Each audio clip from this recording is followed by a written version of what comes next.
Hello, everyone. Today I'm going to interview a very good friend of mine who is a physics teacher. He has worked with me in Mombasa. If you guys know, I've been there for 3 months and then I came back to UAE. But I developed a very good relationship with him. Became very good friends, and now he's working in UAE. So I thought of interviewing him. Very experienced teacher. He has experience of several positions in IB schools, IB, MYP, and DP. And with IB, he is a workshop leader and also examination controller. So let's get to know more about his experiences with IB and generally. Let's get this video started.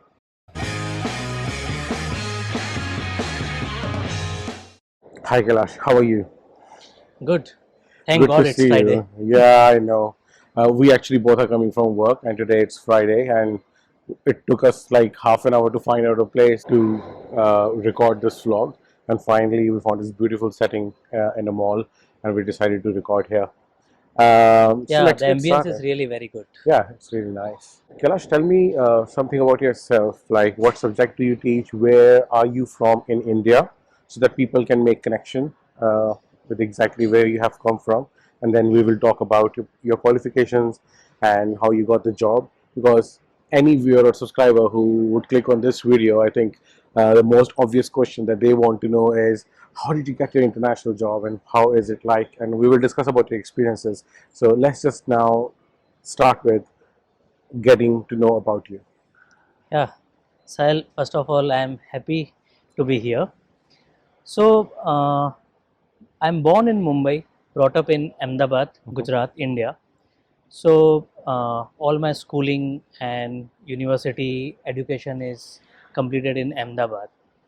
And after that, first I started my teaching career through tutoring students, Mhm. and that I've done almost for like 16 years. Okay. Formally in school, I joined in 2004, Mhm. Army School, Ahmedabad Cantonment. That was my first job. Okay. And I really love the school. I really love the kids. Most of the students, 80%, they were from army background. They were soldiers, kids, and they were 20% civilian from the local area. Then, slowly and gradually, my journey moved towards international curriculum from national curriculum. Okay. So, Army School, obviously, it Mhm. was the CBSE, that is our Indian national curriculum. Yeah. Okay, one of the very good curriculum. Mhm. Okay, and personally, I have studied state curriculum, Gujarat state Gujarat curriculum. state Okay, curriculum. Okay. yeah. So from there, I went to the national curriculum, and then my second job was the Baccalaureate school in Ahmedabad, and it was the newly IB school opened, and I got the opportunity to join in that school. Uh, Frankly speaking, I gave the interview. I gave 1 month notice period in my school, and I joined. I remember it was like 1st March 2007, and I was thinking that uh, I was selected for a DP physics teacher, so it is a Mhm. diploma program. Right. So you know that in India we have polytechnic, Hmm. which is called like diploma, Yeah. right? So I was so naive that I thought that I am going to a polytechnic college and I will be teaching like diploma kids.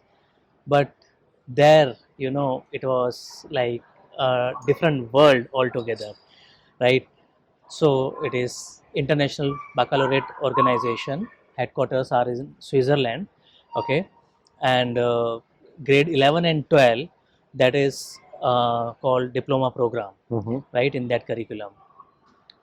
So I was there for 5 years, and it was a fantastic learning journey because school was new, the group was new, our principal was really very experienced. So we were working for pre-authorizations, we were working for authorizations, okay, and when you are in that journey, you are learning a lot, Yeah. I get. and I understand. there was a lot of curiosity, 100%. right, and passion. So in theory, I learned a lot about IBO, right, and I was teaching MYP physics, chemistry, and to a certain extent sometimes math classes as well. Okay. uh, yeah, I'm a physics teacher because my degrees are into science. Okay, obviously, but in India we have primary and secondary subjects. So my secondary subjects is math, right? Okay. Though my first love was math always. Okay. So I didn't know that. I've done 16 years of math tutoring. Oh Okay, wow. more than science, but in Okay. school always I have been a science teacher. Okay. Okay. Can I uh, ask you one thing?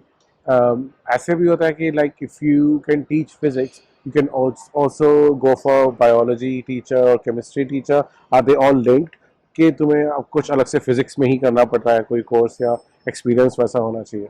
yeah. Like can you move from one subject to the other? Yes, good question, Sahil.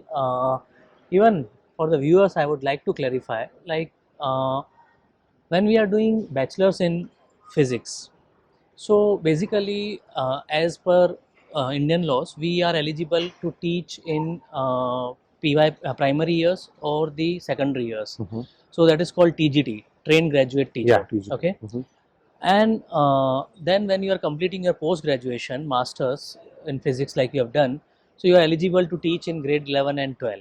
Okay, obviously you should have bachelor's in education degree as well along with that. Okay, That's the teaching qualification that you that's would the need. teaching qualification. Exactly.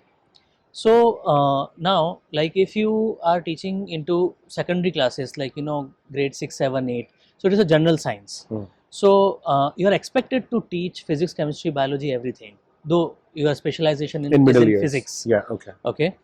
But when you go into grade 9 and 10, so you can teach still physics and your secondary subject. Like for me, it is PCM.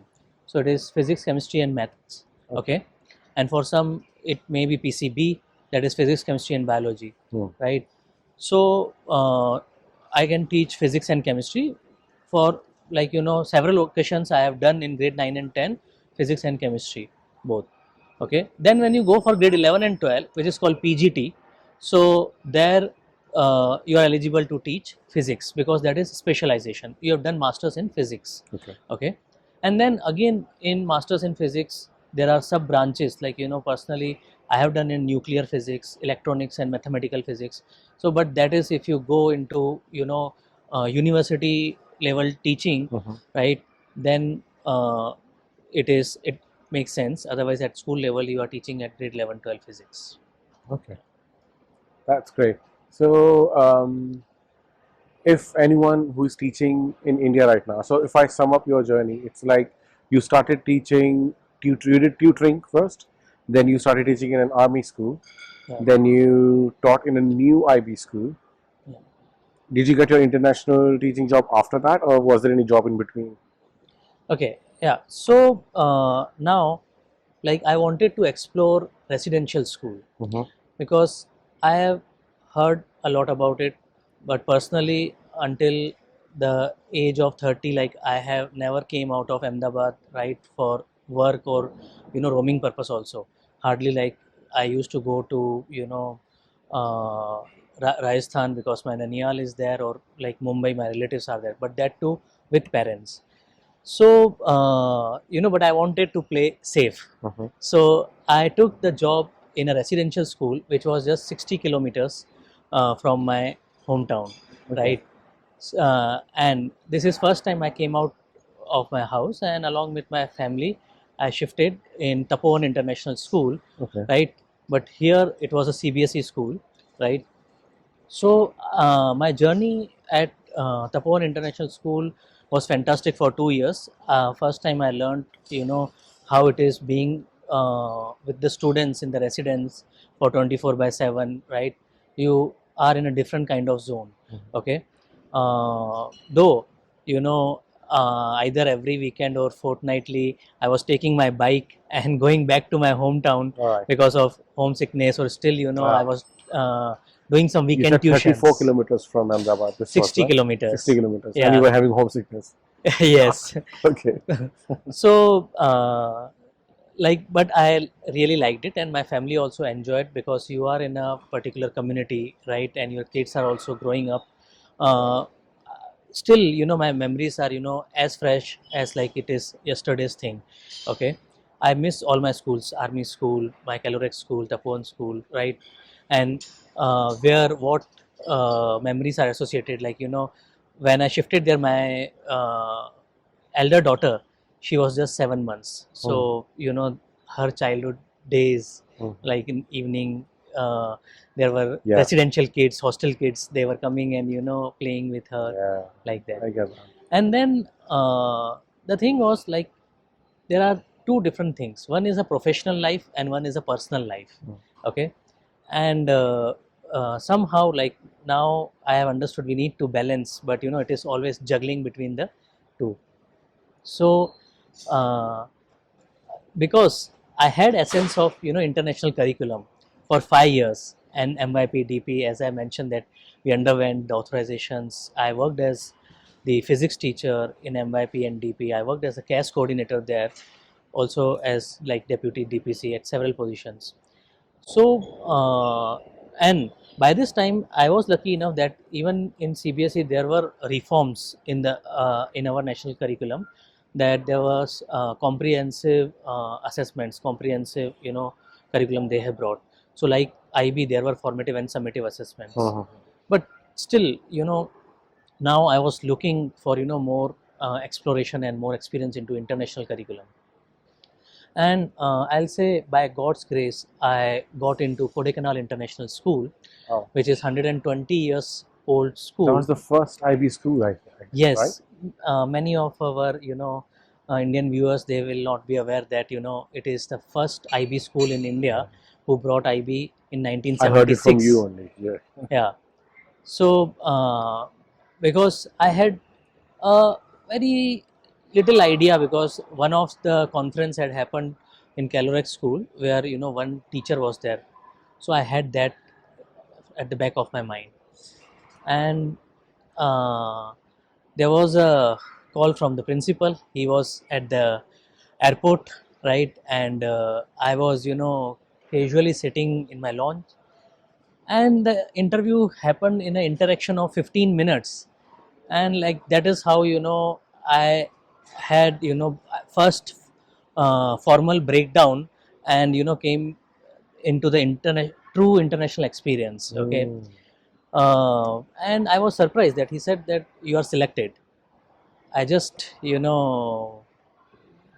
my resignation. I served my notice period and packed my bags, and with my family reached Kodaikanal, which is more than 2000 kilometers away from my hometown.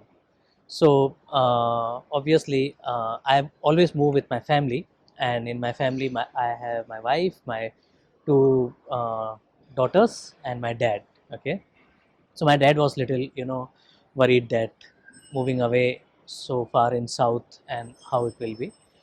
But believe me, that was again one of a very good chapter of my life, That's right? great. So I was there for 5 years. It is back in 2014 to 2019. Okay, now practicing 47 years of IB, and being first school in India, so they have gone through all kind of experimentation and come up with the best practices, I can say. So though I learned a lot in Calorec school, I'll say, in theory and in practical, but here the best practices, the implementation of IB, right, in these 5 years I learned a lot. And it is the hill station, one of the two hill stations in Tamil Nadu. So Yeah, I've seen Kodaikanal is in pictures. Tamil Nadu, right? And it was very unexplored hill station. Now the tourism has increased a lot, so it is close to nature, and whole my family, we are nature lovers. Mhm. Okay, so we enjoyed, like, we have seen so many times 3 seasons a day. Mm. It's raining, then it is like hot for like 2 3 hours, then again at night it is like 0 degree. Oh, So yeah, and we have only seen in books, like bisons. Okay, that is Indian gore, but they were coming, and they were sitting outside my house, right? So, like, what an experience, I will say, amazing. right? Tell me one And thing. Sorry, I'm cutting you off there. I had a question really important. I think viewers would like to know if a person who is teaching in an odd, like average IB school, like Tapovan you said, um, is it possible for a candidate like that to get an international teaching job, or you think that coding canal experience actually added a lot of value to your CV to get a job internationally? Okay. So when you are into teaching job, so if you are because of your passion, so first of all you have a sound subject knowledge, and then definitely you need initial years of experience in your home country, so that you will understand the kids practically. Okay, because there will be several situations that you need to deal with. Basic pedagogical Yeah. knowledge that you're talking about. So Okay. we all do bachelor's of education, it is the essential qualification, Mm-hmm. but that is not giving you the real life experiences. Correct. So that is what I'm saying. So if you have, one good experience in your home country, like 2 to 3 years, after that, if you want to apply an international, you can do it. Okay, it is not necessary that you need to have a sound background like Kodaikanal International School or Woodstock schools like that, and then only you can get an international Okay. job. It's about your Okay, experience and though knowledge. that adds to your profile 100%. Yeah. definitely, because suppose I am applying to UAE and they will see two profiles, and one is a fresher, okay, with 3 years experience in hometown, and one is having 10 years of experience and in different experienced IB schools. It makes a difference, it Hmm. adds the value, Yeah. but it is not the only factor. There are several other factors work in the job market. Correct. And how was your experience of first international teaching job, and where was it? I started applying, to be very honest, right? And like Where did you apply? I applied in China, I applied in Singapore, Malaysia, I mean, as in Southeast. which website did you apply on? Uh, there are several portals through which you can apply. So there is one like UK based tests, Uh-huh. though there are global vacancies also, Yeah. right? So it is called TES. Yeah. It is one Yes. of the good platform, and like for the beginners, I will say it is free, so that you don't have to pay any Fees. heavy fees to those portals. And I have got several interviews from TES as well, and that too like internationally. I got interviews for like Hong Kong, Singapore, Togo, like that, and like I was offered job in those countries as well. But as I mentioned, that there is not one factor when you are applying for international. There are several factors at work. Mm. For example, like the head of academy of Hong Kong school, he said that if you are ready to come alone, then only I'll be offering you the job contract. Okay, Oh. so like I was into the like discussion that I don't want to save, no matter, I will come with my family, and even if I'm spending every penny of it, no matter how expensive it is. So like he said, we understand, but Hong Kong is different, every country is different, you need to work out the cost of living. Okay, and like here we live in box accommodations. Okay, so I can understand that you are very like enthusiast to join internationally, but only if you decide to come alone, Mm. I'll offer you the job contract. That's Okay, I don't difficult. want you to bring here and then you will not be satisfied, and you will not be able to survive, and like want to go back in 6 months, and that to your first job experience. So I will give one suggestion to the viewers that uh, keep on applying, keep on giving interviews. Every interview I have learned something. It's a professional development. Sahil, believe me, every interview, yeah, it is like a professional, mini professional development, I Yeah. will say. Yeah.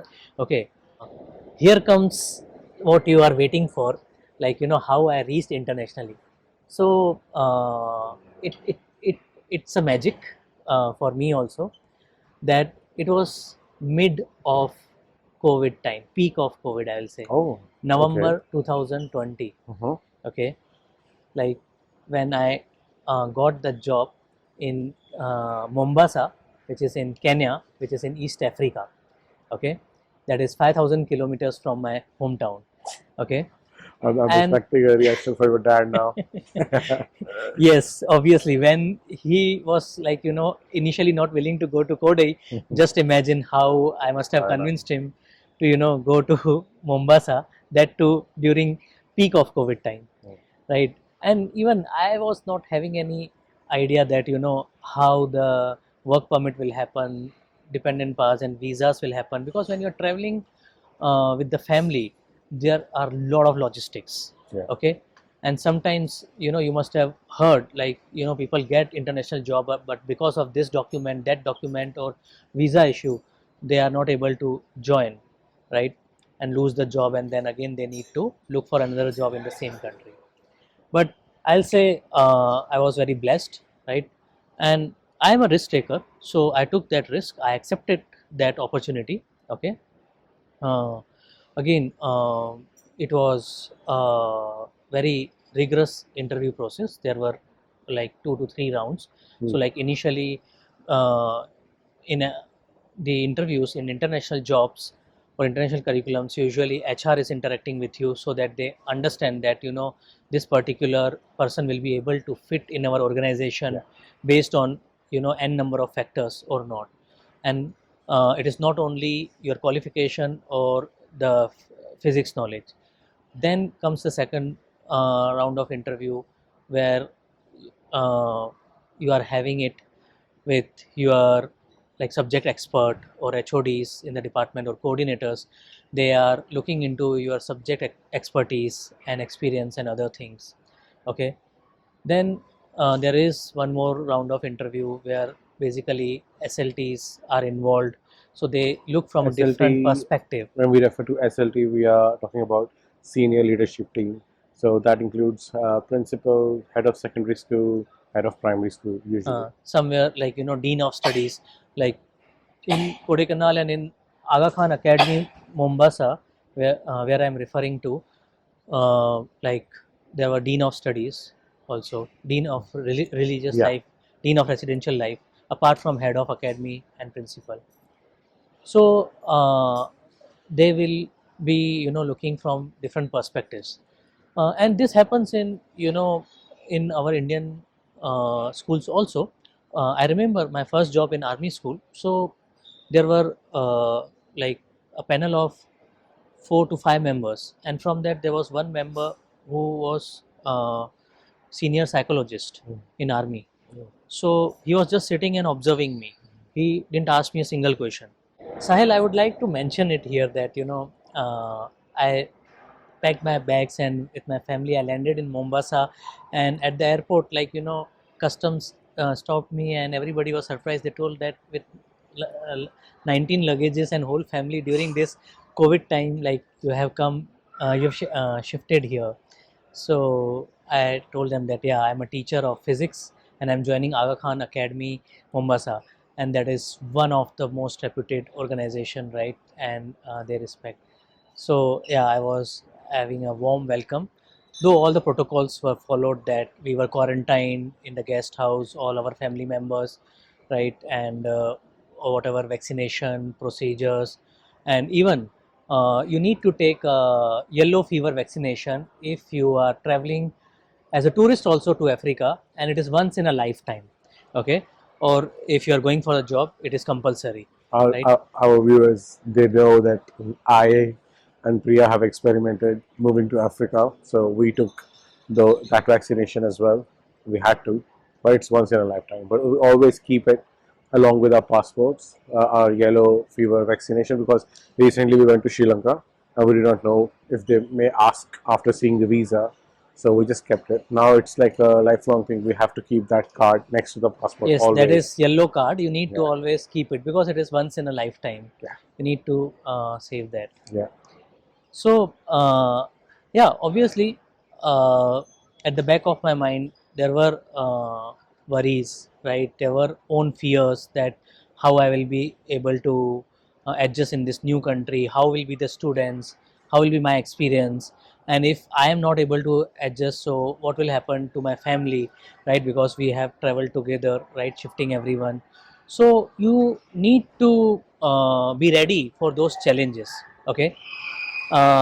So it was a fantastic experience. Like, first 6 months it was like classroom walls were swept with the Zoom Oh, screens, yeah. right? So I was teaching from my home. My house was inside the campus, Hmm. and it was at the shore of Indian Ocean, right? So I was still connected with like India. The other side is Mumbai, and this side is like Yeah. Mombasa. He used to send meals. He used to just take the meals from Gujarat, like that, right? Yes. I'll say every day I was seeing that those containers of ship pens Yeah. coming, right? So I'll say there is lot of similarity in flora and fauna of like South India and Mombasa. Okay, maybe there is a tectonic shift in the past, and during that time it has happened. And another thing also, because like I am pure vegetarian, my family is pure vegetarian, and that is also the apprehension like people are having while applying for the international job. But I'll say that if you have basic cooking skills or you're traveling with your family, then I think that is not a very big deal. You can manage And that. it's not a very big deal. You Yeah. learn. And culture wise also, Kenyan peoples, they are very lovable. They have warmth. Okay, they are welcoming, right? So they also have a family culture. So I enjoyed that, right? कितना फर्क पड़ता है India की salary से and then when you move to Mombasa, don't tell me figures, but if you just give me X's, double, triple. Oh, that is a big difference. Okay. Again, there are several factors, Mhm. because in your own country, in any country, like you have to pay taxes, Oh yeah, right? And that's it right. depends on the slab, and it depends on country to country, right? And then if you are working internationally, you are getting tax free salary. So that is one of the savings. And secondly, there are the different slab for expatriate people. So there is a difference. Definitely two times, I will say, Hmm. but at some places it can be three times, four times also. Yeah, because if you see international schools in India, and if any teacher who comes from Africa, Uganda, Ghana, those teachers do not pay taxes, or they do, but the school covers it all. And when you go out to a different country and teach internationally, then you don't have to pay the taxes. That's a very big benefit as an international teaching job. We're not talking about UAE, which is a tax-free country anyways, but we're talking about any international teaching job. Most of the contracts, they the school pays the tax on your behalf, and they give you a tax-free salary. So that's a very good perk, I would say, Yeah, working as an yeah. international teacher. And in a nutshell, if I say, Oh, my first salary of my life was 1,000, and now I can say, like, it is more than multiples. 300 times plus. Okay. Oh, So step by step, you need to grow, and you need to have patience. Okay. Because uh, in your journey you learn a lot of things. You learn adaptability, and then you will be able to sustain and survive longer. Okay.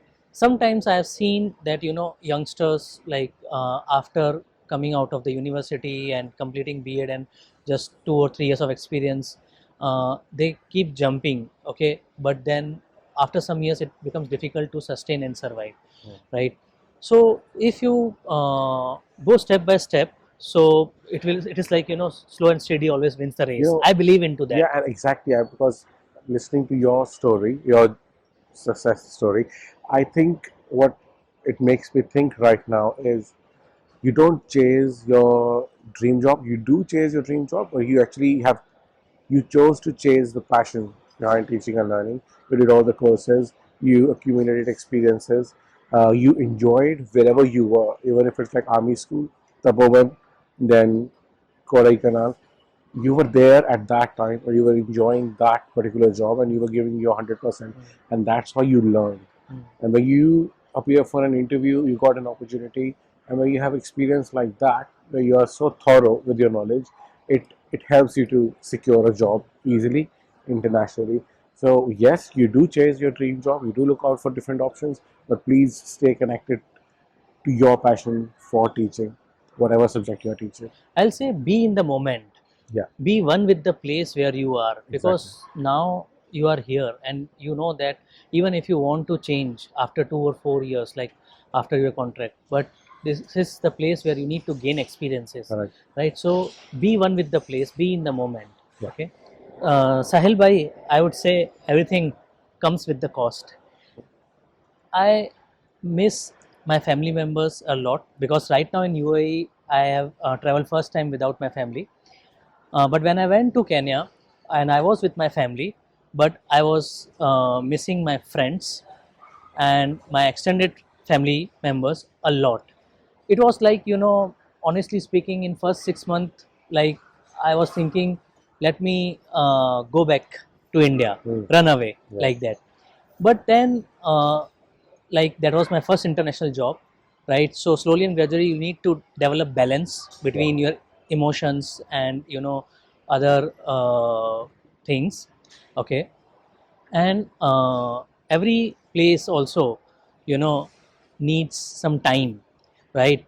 But after 6 months, believe me, like remaining 2 years, and maybe that was because COVID also, and we were more isolated and we were not allowed to talk to many people or explore. So that can be also one of the reasons. But after that, like later 2 years, it was so good, it was so good that still today, if you'll ask me that you want to go back to Mombasa, yes. Okay.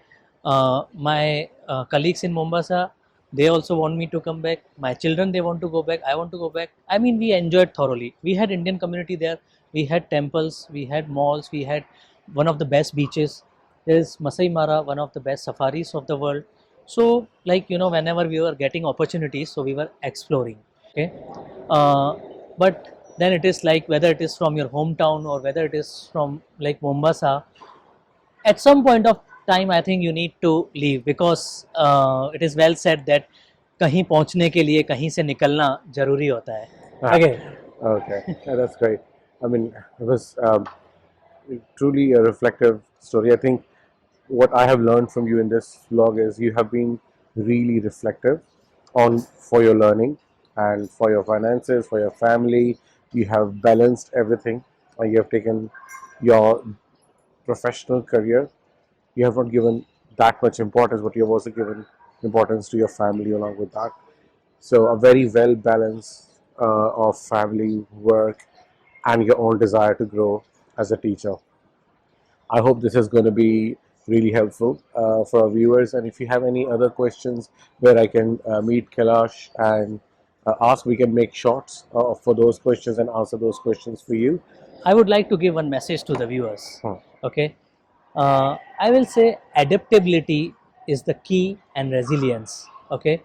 Then you can survive anywhere and you can be there in international jobs, but you need to adapt. There will be different in culture, food, and a lot of other things. Thank you so much, Kailash. Thanks a lot for your time. I think our viewers are going to get a lot of information from your experience, and we hope that it's going to be helpful for you. Thank you. Thanks, Mr. Sahil.